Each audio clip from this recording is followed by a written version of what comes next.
strawberry. Regular. May napulot kami sa yellow trail.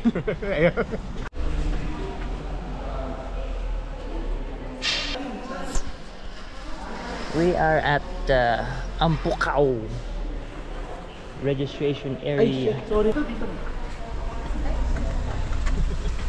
Hindi mo kayo naniniwala dyan. Bubudol yung kayo sa tuhod.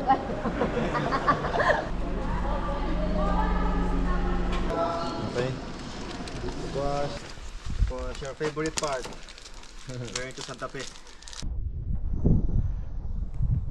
Pala si Nel Valero. Akala nyo si ano to? Kakamali kayo. Mr. Pogi ng ano. Tiket.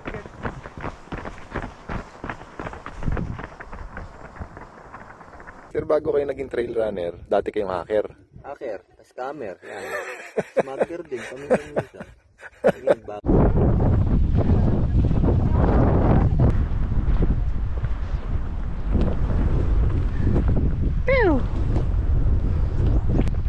Ultralight shoot sa malamig na lugar. Summer sa Finland, ganito.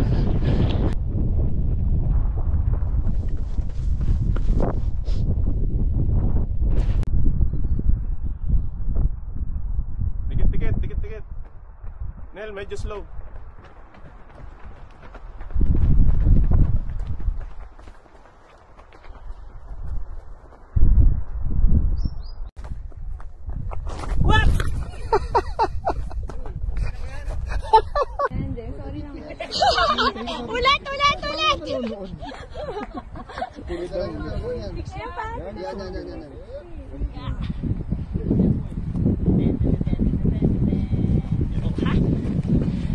Ulit!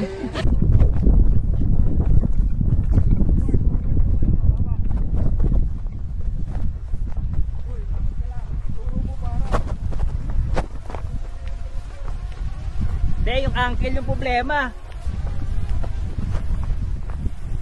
Grabe. Sarap. Bawal yan. Buti naman. Bawal yan pag nalaman. Ilan po ang chicks nyo sa trail running? Ano yan, wala, bawal din yan. Kasi bago talaga mag-trail running, papasok ako sa seminaryo. I'm a trail runner for how many years? Like 2 years running. Hindi ko na maalala. Since birth. 4 legs. Number 1 question, anong ginagawa nyo sa buhay nyo bago kayo na-expose sa trail running? Tapos, doon din time nung college ako, akyat-akyat lang, ganun. So, yun lang yung pinagkakabalahan ko. Then, yon, student ako before ako nag-start ng trail running. Na-introduce sa trail running. And then, nag-work na ako as medical technologist when I started ultra trail running.